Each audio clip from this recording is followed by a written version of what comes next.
Welcome to Telugu scribe. నేను మీ journalist Kavya. So present అయితే నేను నల్లకుంటలోని ఫీవర్ హాస్పిటల్లో ఉన్నా.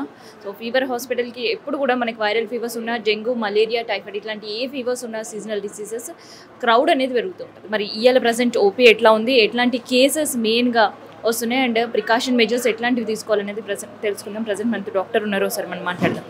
సో ప్రజెంట్ ఓపీ ఎట్లా ఉంది సార్? ఓపీ గత వారంతో కంపేర్ చేస్తే ఈ వారం కేసులు పెరగడం జరిగినాయి. మెయిన్గా వస్తున్న వాటిలో చాలా వరకు వైరల్ ఫీవర్స్ ఉంటున్నాయి, డెంగ్యూ, టైఫాయిడ్ తర్వాతలో ఉంటున్నాయి. Mostly 4 to 5 cases, not more than single digit.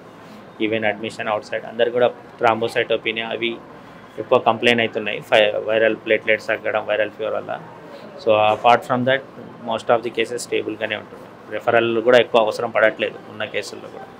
Early intervention, hygiene measurements అవి పాటిస్తే ఈ ఇన్ఫెక్షన్స్ నుండి మనల్ని మనం రెస్క్యూ చేసుకోవచ్చు.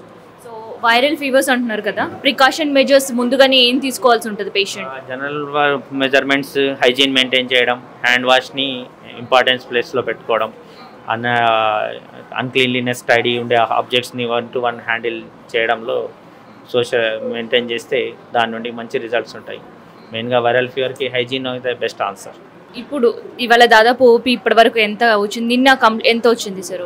Day before yesterday I think 502 OP ఉంటే ఇందులో 12 to 18 కేసెస్ అడ్మిషన్ అయినాయి. నిన్న కొంచెం ఒక 10 కేసులు ఎక్కువ అడ్మిషన్ అయ్యాయి. మోస్ట్లీ జీఈ కూడా ఉంటున్నాయి, వర్షాలు ఉండడం వల్ల వాంతులు, బేదులు, మోషన్స్ కూడా ఉంటున్నాయి. Out side food consumption, food poison లాంటి కేసులు అది కూడా ఒకటి కాంట్రోల్. ఇప్పుడు పెరిగిన వర్షాల కారణంగా food poisoning, water contamination, so GE కేసులు కూడా నెంబర్స్ పెరుగుతున్నాయి స్లోగా. సో ఒక పక్క ఓపీ చూస్తే పెరుగుతూనే ఉంది, మరి దీంతో ఎట్లా ఉంది స్ట్రెస్ డాక్టర్స్ పైన? ఇంకా పీక్ ఆ పాయింట్కి రీచ్ అవ్వలేదు. So it is a starting point. Maybe public కొంచెం అవేర్ అయ్యి ఇనీషియల్ ప్రికాషన్స్ని, ప్రివెన్షన్ మెజర్స్ని స్ట్రెంథెన్ చేసుకుంటే కేసులు ఈ రకంగా ఉంటే it is beginning and end అవ్వాలి. ఇది కంటిన్యూస్గా ఇంక్రీజ్ అయితే మాత్రం ప్రాబ్లం, కేసెస్ ఎక్కువ అవ్వచ్చు. Otherwise no need to worry. ఈ సిచ్యువేషన్ విత్ ఇన్ మాకున్న గతంతో పోలిస్తే ఇప్పుడు ఇక్కడ డాక్టర్స్ సంఖ్య కూడా తగ్గిన పరిస్థితి చూస్తుంది. సో దానివల్ల ఏమైనా స్ట్రెస్ పడే అవకాశం ఉందా ఇప్పుడు ప్రజెంట్? అదే డిఎంఈ నుండి మాకు సపోర్ట్ ఆఫర్ చేయడం జరిగింది. స్టాఫ్ని ఇక్కడ నుండి డిప్యుటేషన్ ఇచ్చారు అందరినీ. So and anyhow it's tertiary institution అందరి సపోర్ట్తో నడుస్తుంది కనుక సో ఆ ప్యానిక్ సిచ్యువేషన్ అయితే ఏం లేదు. So we are still under control, in good condition. డిఎంఈకి రిక్వెస్ట్ పెట్టుకున్నాను.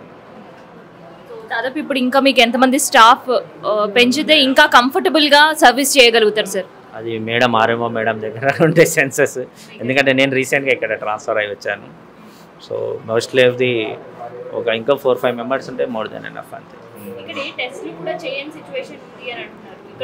లాస్ట్ టైం అదేం లేదు. ఒకవేళ స్టేబుల్ లేని కేసులు అట్లాంటివి కొంచెం ఇంటర్వెన్షన్ అవసరం ఉన్నప్పుడు మాత్రమే మెడికల్ కాలేజ్కి రిఫర్ చేస్తున్నాం. అదర్వైజ్ అన్ని కేసులు మేమే హ్యాండిల్ చేస్తున్నాం. ఏవైనా వాళ్ళకు other parameters, renal failure, some comorbidities ఉంటాయి. Day before yesterday some GE problem along with hepatitis, viral infection, viral hepatitis A, B positive ఉన్నాయి.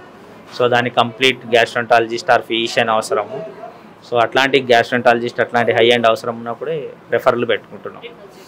ఒక cardiology opinion, super speciality opinion requirement ఉన్న కండిషన్లో రెఫరల్ పెట్టుకుంటున్నాం. Otherwise no need to.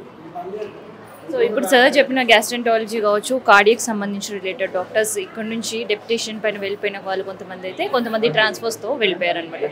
So అట్లా చూస్తుంటే అయితే fever హాస్పిటల్లో అయితే ఇప్పటికే ఫీవర్స్కి సంబంధించింది కేసులు ప్రతిరోజు పెరుగుతూనే ఉన్నాయి. గతంతో పోలిస్తే ఇప్పుడు కేవలం నిన్న ఒకరోజు చూస్తుంటే 500 పైనే ఓపీ కేసెస్ కూడా రిజిస్టర్ అయిన పరిస్థితి. సో ఒక్కసారి మనం రిఫరెన్స్తో పాటు డాక్టర్స్ ఓపీ దగ్గర చూస్తున్నాం కదా, అక్కడ సీనియర్ డాక్టర్స్ చూస్తున్నారు.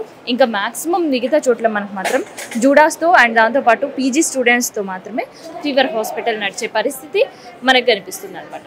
సో ఎమర్జెన్సీ కేసెస్ ఎక్కువ ఉన్నప్పుడు అండ్ దాంతోపాటు ఏవైనా టెస్ట్లు రాసేటప్పుడు ఇక్కడ ల్యాబ్ టెక్నీషియన్స్ కూడా అందుబాటులో లేకపోవడంతో నారాయణగూడకి రిఫర్ చేసే సిచ్యువేషన్. ఇక కార్డియాక్ రిలేటెడ్ కావచ్చు అండ్ గ్యాస్ట్రెంటాలజీ సంబంధించి కావచ్చు, ఇట్లా కొన్ని డిపార్ట్మెంట్స్లో డాక్టర్స్ లేకపోవడంతో సో ఇక్కడ నుంచి పేషెంట్స్ బయటకు చేయలేకపోవాల్సిన సిచ్యువేషన్ అయితే కనిపిస్తుంది.